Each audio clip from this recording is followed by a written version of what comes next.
All right, folks, if you're a fly fishing purist, it is time for you to avert your eyes because we are about to commit an act of fly fishing heresy. Welcome back, fisher folk. All y'all pretty much know the drill by now. I think it's like January 20th, something mid to late January. Winter steelheading. Probably not gonna catch no fish, but always that chance. Beautiful duck flying by, so you know, we're good to go. Let's hit the water. This run right here is honestly really boring because it's so low gradient and just so boring. It's like you really ain't got to do nothing but throw your flies out there and wait. It's just not the most exciting thing to be doing.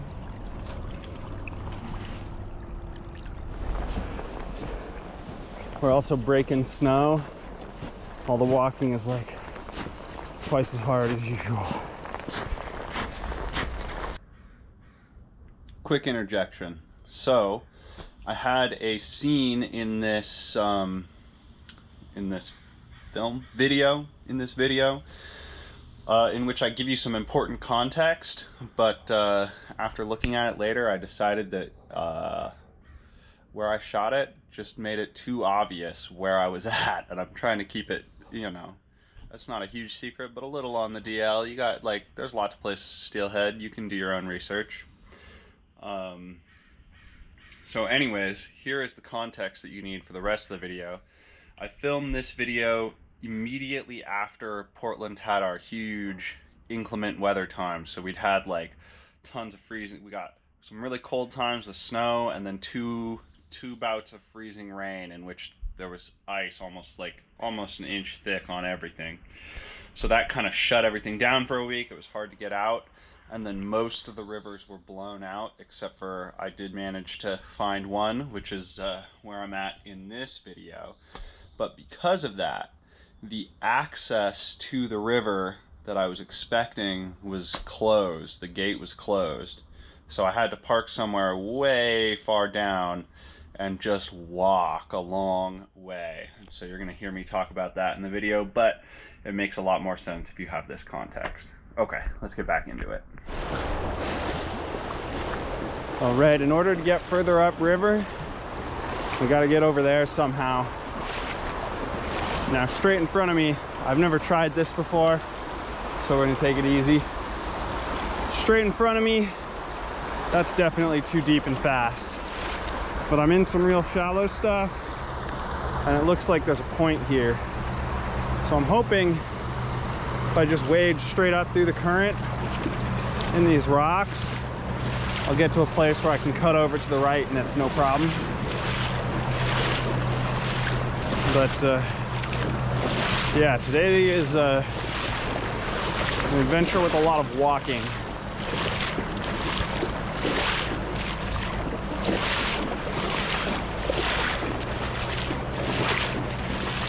Oh, I'm still only ankle deep. This is looking pretty plausible, actually. If we can just get far enough up this before we have to try and go off to the right, it should be all right.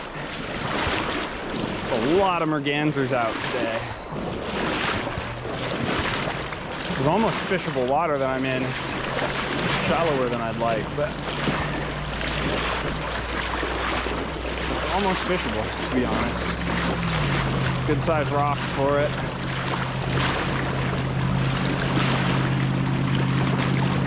I'm just gonna keep going up until I can't anymore. Kind of angling off to the right as I do it. This is how you find a new line. Just try it. Coming up on waist deep here. And this is fishable right here. Might hit this on my way back down.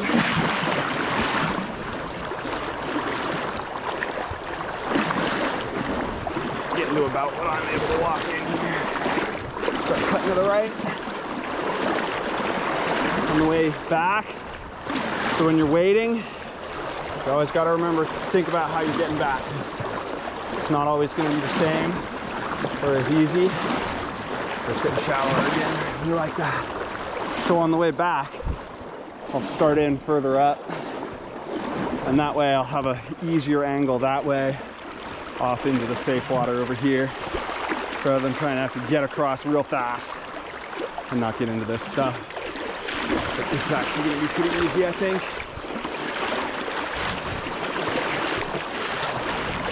Oh, it does get deeper right up on the bank. This is why we'll start in further up. Okay. I was worried it was going to be harder than that. Nice, guys. Okay, we're on. Someone else has been here.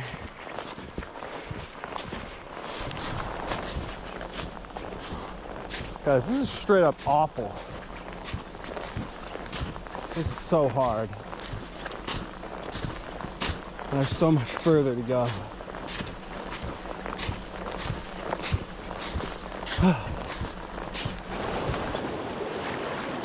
Oh my goodness, guys.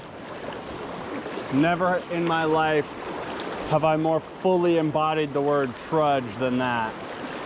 Probably 2 miles maybe from where I was able to park to here, and oh, I'm sweating buckets, which they always say you're not supposed to do when it's super cold, but I mean, there's just no way to work that hard in a big jacket and waders and not sweat, so here we are. But I am feeling pretty proud of myself for it. I definitely could have just turned around and gone home there. And instead, I'm still gonna get a full day on the water. So, pretty happy about that.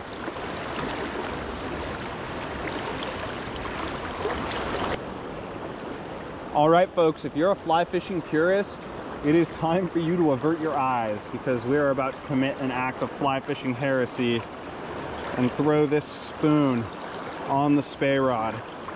This is a trick that I heard. Let's see if we can get a peek at the action of it in the water. It's just so different from a fly, all that flipping back and forth. It's just gonna be probably a lot more disturbance in the water. Hopefully that'll hype the fish up more. So yeah, this is a trick that I heard fly fishing guides up in BC will use. Apparently it works well for them. And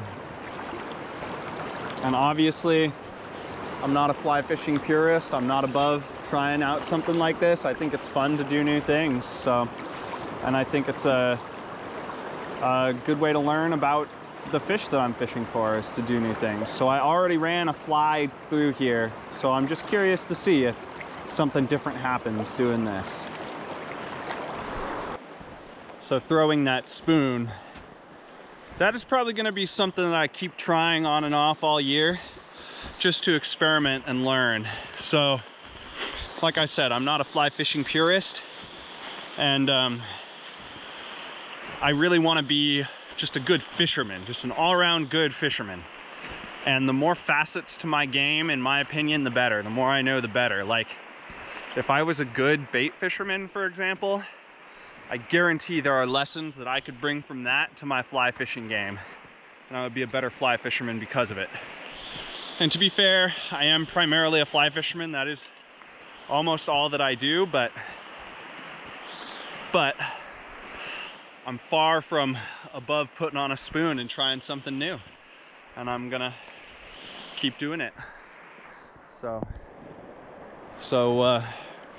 probably none of y'all have problems with that, but you know, you always hear those fly fishing elites. Like the fly shop I used to work at, the owner, one time he said to me, "If you're nymphing, are you even fly fishing?" And I just thought to myself, fuck you, bro. Like, dude was such an elitist. Oh, it was a ridiculous comment. Anyway, let's do some more fishing.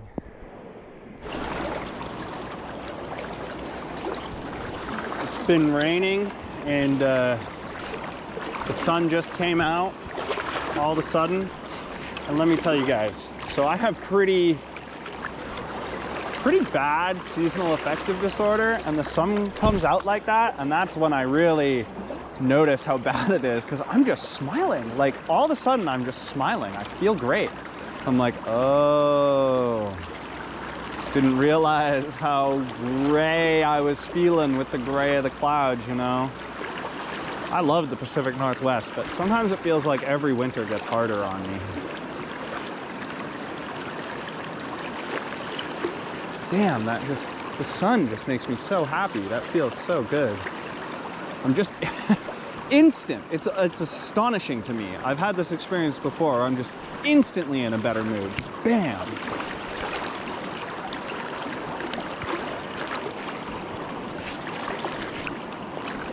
I'll leave the camera on for a little bit just in case we get real lucky, since I'm swinging into that water that I like the most right here.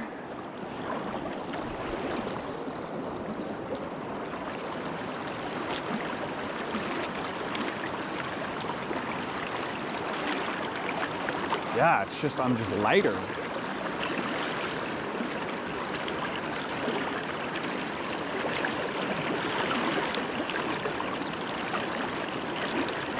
And warmer, that's always nice. Not that I'm cold today. I'm really never cold in the waders and the heavy jacket. It's just, you're wearing just so much and you're working pretty hard. I really don't get cold out here. Even in one of my videos, like last week or whatever it was, I took my friend out and it was probably 20 degrees. My hands were cold, but other than that, I was plenty warm enough. It wasn't even remotely a concern. It's hard to know how well the spoon is swimming out there, because obviously it needs some tension and probably straight line tension to it. Like the tension you would get on a spinning rod would be just like straight to it, whereas there's all this bow and movement in the fly line. I'm not sure how well it's keeping enough tension on that spoon to keep it active, you know? It's probably fine. I mean, if the guides up in Canada do it, it must work. They probably do it for their customers who are like really bad. Just really need the help of some conventional gear in order to catch a fish. Oh, right there, that sounded kind of elitist, but that is the truth. Fly fishing is not the most effective way to go after steelhead, so.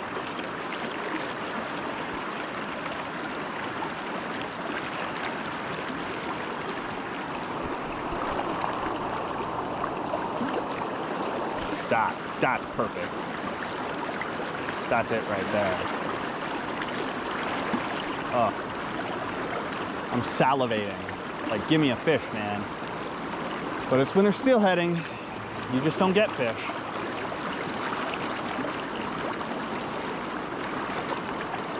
All right, I'll see you guys at the next run. Okay, guys, I'm gonna put the pink and orange through this next run. This is the fly that caught me my fish in my last video in this exact spot. So we'll see how it goes this time. It's kind of a difficult, small little spot to fish. It's like a lot of the water that I really like is right up here at the top, but it's almost impossible to swing it very nice. That was all good, but I mean even closer to me, like this stuff right out here, but there's just nowhere to stand up there to fish.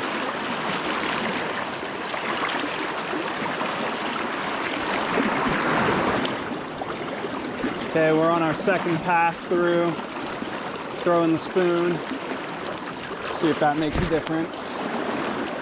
Throwing awful casts, let's try that again.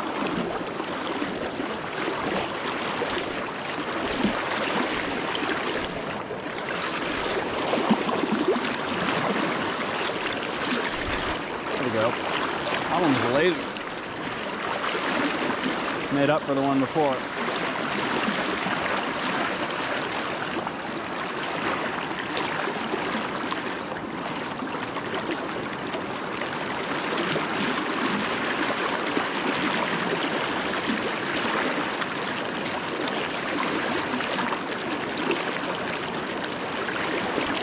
We're on, guys.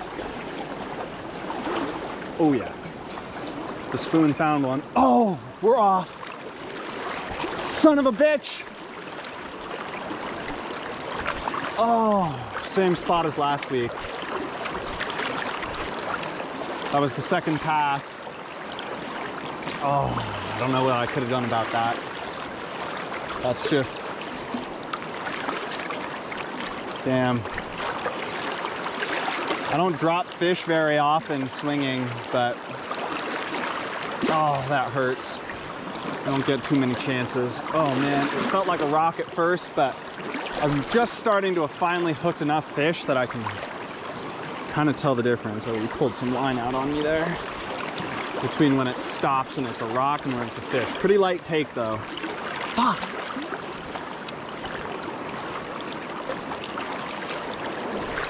Damn, dude. Oh, what a bad cast. This is just my spot, I guess. I hope you guys could see that fish on the camera. It wasn't huge or anything. Oh, wow. Pulled more line out than I realized. I guess we have to make a third pass. Damn, dude.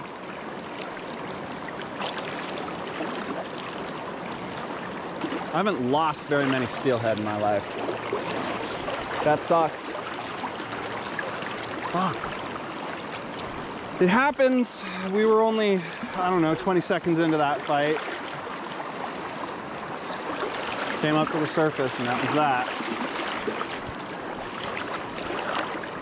4, 5, 6, 8, 9, 10.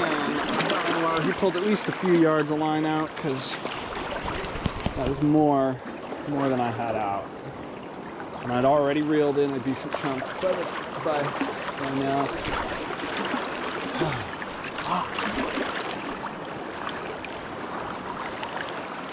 Damn, I guess I don't feel that upset, honestly. I'm happy to hook one. I'm way happier to catch one, but...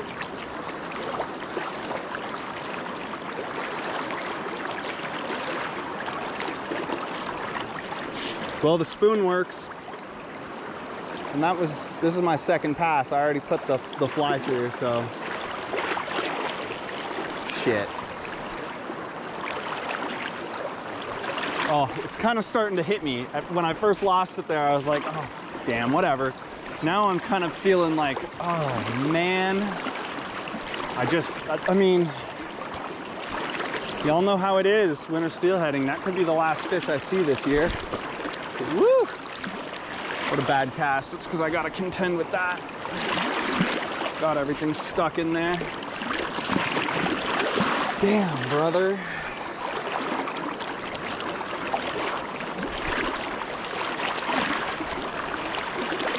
Damn. Okay, I gotta turn off the camera and just swear to myself instead. Okay guys, that's gonna be it for the day. I gotta get my ass hiked back out of here before it gets too dark to see. Yeah, excellent day. Nothing to make a, well, obviously it would have been more worth it if we landed that fish, but steelhead are so few and far between that just hooking one definitely makes such an arduous trek worth it. So be back out here again as soon as I can. Hopefully later this week. I got a lot to do this week though, so might not be till next week. Anyway, I put out a new video every Monday, usually a video on Thursdays as well. So do me a favor, like, comment, and especially subscribe. And I will catch y'all in the next one.